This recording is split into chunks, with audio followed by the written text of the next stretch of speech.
Nobel శాంతి బహుమతి తనకే దక్కుతుంది అని భావించిన అగ్రరాజ్య అమెరికా అధ్యక్షుడైనటువంటి డొనాల్డ్ ట్రంప్కి నిరాశ తప్పలేదు. డొనాల్డ్ ట్రంప్కి నోబెల్ శాంతి బహుమతి దక్కలేదు. డొనాల్డ్ ట్రంప్కి నోబెల్ శాంతి బహుమతి దక్కకపోవడం మీద నోబెల్ కమిటీ చైర్మన్ ఆయన సంచలన విషయాలను వెల్లడించినట్లుగా కొన్ని వార్తలు వస్తూ ఉన్నాయి. ఇంతకీ ఆ సంచలన విషయాలు ఏంటనేది మనం పూర్తి స్థాయిలో విశ్లేషణ చేసుకుందాం. ప్రస్తుతం మనతో పాటున్నారు ప్రముఖ రాజకీయ విశ్లేషకులు, ప్రముఖ సీనియర్ జర్నలిస్ట్ దుర్గాపట్లమణి గారు. వారితో మాట్లాడుతున్నాం. నమస్తే అండి. భారత్ పాకిస్తాన్ల మధ్య జరుగుతున్నటువంటి యుద్ధాన్ని నేనే ఆపానని, అలాగే ఇతర దేశాల మధ్య జరుగుతున్నటువంటి యుద్ధాలను కూడా నేను ఆపాను, నాకు నోబెల్ శాంతి బహుమతి దక్కాలి అంటూ కొన్ని సందర్భాల్లో కూడా అమెరికా అధ్యక్షుడు డొనాల్డ్ ట్రంప్ వ్యాఖ్యానించడం జరిగింది. వైట్ హౌస్ కూడా ఆ రకంగానే ప్రకటన చేసింది. అయితే నోబెల్ శాంతి బహుమతి మాత్రం డొనాల్డ్ ట్రంప్కి దక్కలేదు. ఆ దక్కకపోవడానికి గల కారణం ఏంటనేది నోబెల్ కమిటీ చైర్మన్ కొన్ని సంచలనమైనటువంటి విషయాలు వెలుగులోకి తీసుకొచ్చినట్లుగా తెలుస్తోంది. ఇంతకీ చైర్మన్ చెప్పినటువంటి ఆ విషయాలు ఏంటి? ఎందుకు డొనాల్డ్ ట్రంప్కి నోబెల్ శాంతి బహుమతి దక్కలేదు అంటే ఏం చెప్తారు? నోబెల్ బహుమతికి సంబంధించి కమిటీ చైర్మన్ ఎవరైతే ఉన్నారో ఆయన పేరు జోర్గెన్ వానే ఫ్రిడ్నెస్. ఆయన ఏం చెప్పారంటే ధైర్యం, విశ్వసనీయత ఈ రెండు అంశాల ఆధారంగా నోబెల్ శాంతి బహుమతి ఇవ్వడం జరుగుతుంది అని అన్నారు. అంటే ఇప్పుడు మీకు అర్థమై ఉంటుంది ఎందుకు ట్రంప్కి రాలేదు. అంటే డొనాల్డ్ ట్రంప్కి ధైర్యం కానీ విశ్వసనీయత కానీ లేదా అని అనుకోవాలి. ఇప్పుడు కమిటీ చైర్మనే చెప్పాక ఆ రెండు అంశాలు వారికి లేవనే కదా ఆయన క్లియర్గా చెప్పారు. ఇప్పుడు ఆల్ఫ్రెడ్ నోబెల్ ఎవరైతే ఉన్నారో వారు స్థాపించింది కదా ఈ నోబెల్ బహుమతి అనేది. సో ఆ గదిలో అవి రెండే ఉంటాయట. వాళ్ళ నిర్ణయం తీసుకునేటప్పుడు ధైర్యం, విశ్వసనీయత అనే రెండు పదాలు ఆ గదంతా ఆవరించి ఉంటాయి అని ఆయన చెప్తున్నారు. వారు వీలునామా ఏదైతే రాశారో ఆల్ఫ్రెడ్ నోబెల్, ఆ వీలునామా ఆధారంగా ఒక వ్యక్తిని ఎంపిక చేస్తారు. ఇప్పుడు నాకు నోబెల్ బహుమతి ఇచ్చేయండి అని నేను అడిగితే వాళ్ళు ఇచ్చేస్తారండి? అసలు నేను అడగడం తప్పు కదా. ఇప్పుడు అదేంటి, భారతదేశం మధ్య పాకిస్తాన్ మధ్య జరుగుతున్నటువంటి యుద్ధాన్ని నేనే ఆపాను, ఇతర దేశాల్లో జరుగుతున్నటువంటి యుద్ధాలు కూడా నేనే ఆపాను, నేను శాంతి కామికుణ్ణి, శాంతి దూతని, నాకు నోబెల్ శాంతి బహుమతి ఖచ్చితంగా దక్కి తీరాల్సిందే అంటూ డొనాల్డ్ ట్రంప్ అడుగుతున్నాడు. వైట్ హౌస్ ధృవీకరించింది. దానికి తోడు కొన్ని దేశాలు కూడా దానికి మద్దతు తెలిపాయి. ఉండొచ్చు, ఎవరిష్టం వాళ్ళది.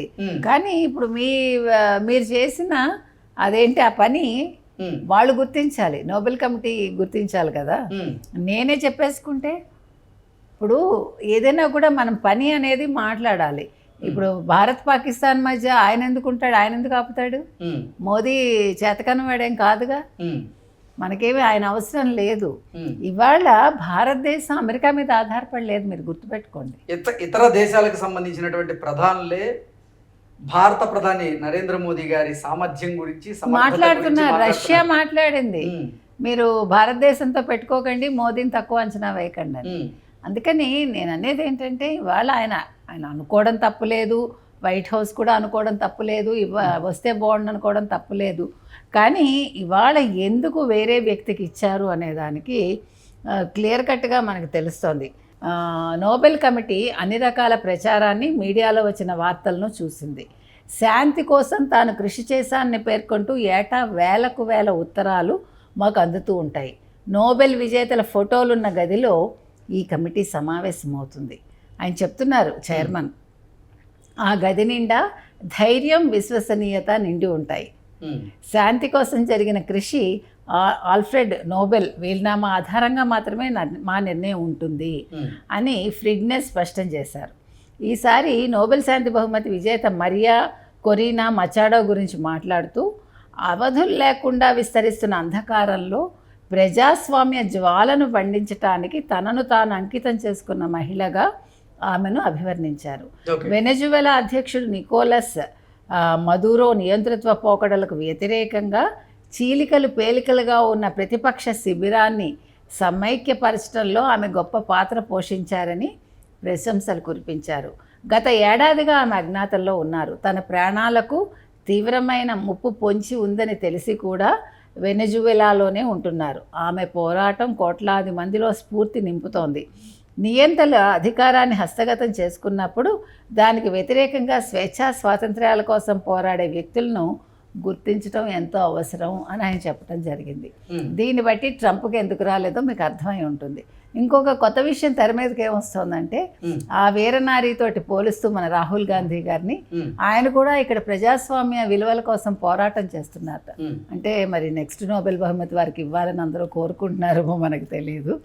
సో ఏది ఏమైనా ట్రంప్కి రాకపోవడానికి కారణం ధైర్యం, విశ్వసనీయత అనే 2 అంశాలు నోబెల్ కమిటీ పరిగణనలోకి తీసుకోవటం వల్ల వీరికి రాలేదని మాత్రం అర్థమవుతుంది.